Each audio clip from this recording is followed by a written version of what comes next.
Okay, so I want to talk today about the story of Gideon.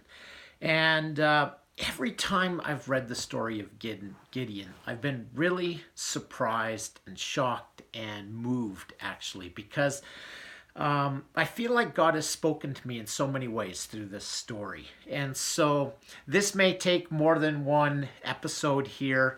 I'm not exactly sure. I don't want to make it too long, but I think it's really important to understand, first of all, the context.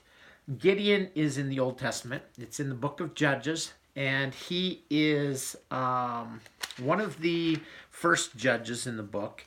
He's probably, I think he's about the fifth out of 12 or something like that. And the book of Judges is um, it's kind of a sad part of Israel's history. It's kind of the Dark Ages, I suppose. So it's somewhere between 1000 and 1500 BC. It's about 300, 200, 300 years before David is crowned king.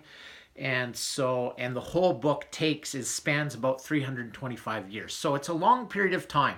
And through this period of time, Israel is struggling because they've come out of Egypt. Okay, so when they went into Egypt, there was like, I can't remember the exact numbers, but I think like 70 people who were part of the quote unquote nation or family of Israel.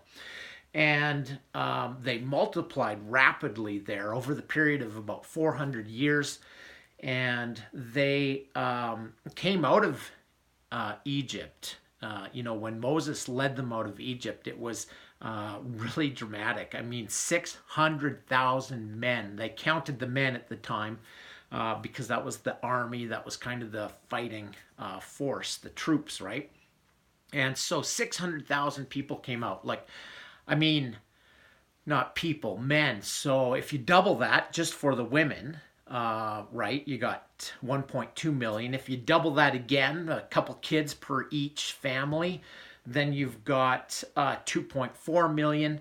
It's probable that there was even more than that because look, they were growing so rapidly. They're probably having more than two kids per family, right? So we're talking millions of people dramatically exiting Egypt, going into the wilderness, struggling there for 40 years because they didn't obey. And the key thing is that God through Moses was trying to do something new. He was trying to establish a totally different system, an economic system, a political system, a moral system. It wasn't just that he wanted to have a bunch of people worshiping him. It wasn't only a religious system. It was political. It was economic. The whole thing, all of the laws that Moses brought to the people of Israel were designed to separate them from all of the cultures, all of the nations, all of the politics, the economics, the religions around them, and especially because they had no empty space to go into, right? All they had was the desert for 40 years. And that wasn't a place to have a nation. They needed the land of Canaan. That was the land that God had promised to Abraham. And so he brings them into the land. Joshua recounts that book tells us how they went into the land, how they conquered the land, how they took control, and they were doing pretty good actually. You start to see some cracks in the whole thing because, quite frankly, they didn't take over the land like they were supposed to. They had a very strong charge to get rid of the nations that were there. Otherwise, they would be tempted to worship their gods and to leave everything that God was trying to do. Now, I want to just, as an aside, talk for just a second about why is this so important and why does this matter to us? Because this might be all historically interesting, right? Blah, blah, blah. And we're not reading when you get into the New Testament, it's much more hands-on, right? There's stuff that you can really grasp onto and apply to your daily life, right? Well, the thing is that the economic stability that we enjoy now. I mean, when you look at the massive economic growth that we've had over the past several hundred years, right? Maybe just even starting back, look at the Renaissance, right, around 1500 A.D. Last 500 years, we've had such a growth of wealth, of technology, of of blessing. Like even I read a book, and someone was quoted as saying, someone who was not from North America, not from the Western world. They said, "Man, I want to move to a land in which the poor people are fat," right? Like they have such poverty and such struggle, and yet in our culture, in our day and age, there's so much wealth. Even though we don't see it, we're accustomed to it. But when you look back on the Bible and you look back in the Old Testament, I mean, these people are struggling to make a living, struggling to survive. And so I just want to put it in that context, because the economic stability that we enjoy, okay, is one factor. Another is the political system. I mean, yeah, we've got presidents and prime ministers and people being elected that we don't agree with, and all this stuff is going on. There's all this political quote unquote turmoil, but it's nothing compared to the turmoil that these people were experiencing. I mean, they would walk in and kill the king over and over and over. Like, the biggest problem was you couldn't establish a rule. You couldn't establish a political system that would last, because they would just kill each other. They were constantly fighting wars back and forth and back and forth. And every different major city in this time had a different king. Like, if you read carefully, you see that like 5 kings gathered together to go and fight these kings. And because it's actually about city-states, and there's no political continuity, there's no real good leadership. It's whoever's in charge. That's the way things go, right?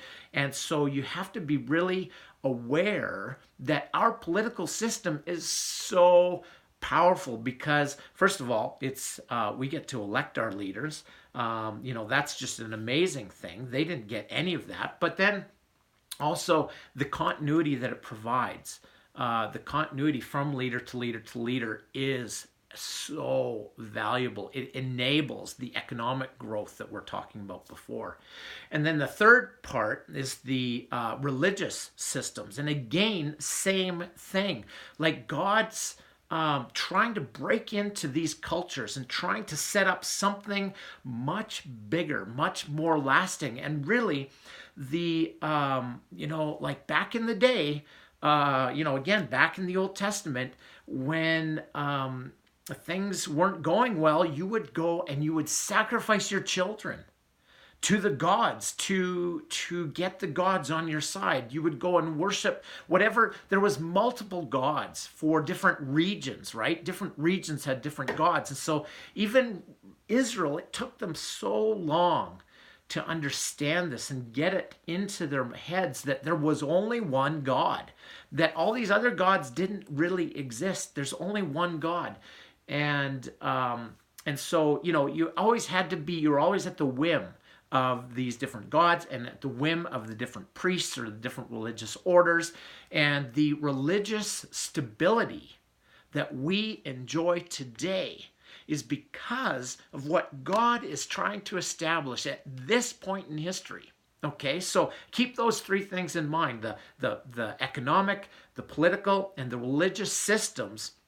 The stability that we enjoy, the prosperity that we enjoy, the relaxation that we can enjoy, are all because of what Israel is going through here. And Israel's going through it because they keep forgetting that this is in fact what God is trying to do. And so they don't destroy all the nations that are in Canaan where they're supposed to be inhabiting. They start intermarrying with them. They start worshiping their gods. And there's two primary gods in Canaan. Baal, who is the god of like storms and that sort of thing, weather, and because of rain, agriculture, right? And then there was the the Asherah poles that they keep talking about. Asherah is the like goddess mother kind of thing, right? And so fertility and that sort of thing. And so they've got these kind of this male-female god system, and the Israelites are beginning to worship them. So that's the context, okay, that Gideon is in. That's what's going on. There's 12 cycles of disobedience and oppression in the book of Judges. So what happens is Israel disobeys. They follow other gods.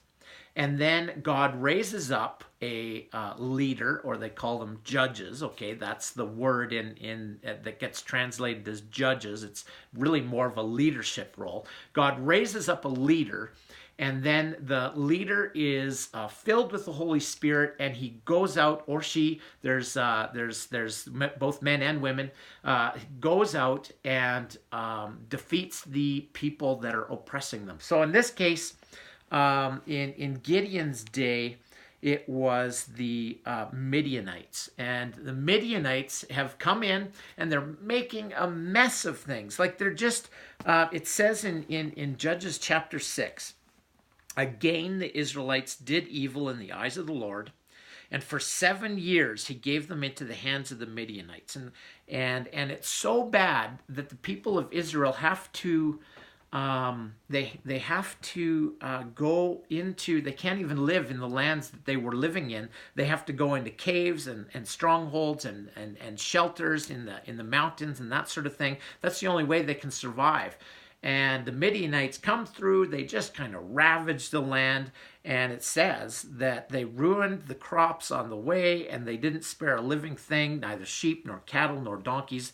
They were like swarms of locusts. They would just come in and just ravage the land as they were going by. And so that's the context in which we find Gideon, okay? So I'm going to leave it there, and what we'll do is we'll pick this up on the next episode, okay? So just keep all that in mind, that Israel is in a time of need, okay? And that's the context for this story, okay? So I look forward to speaking more about this, because I just, again, this is such a moving story for me. It's just over and over and over as I've read it.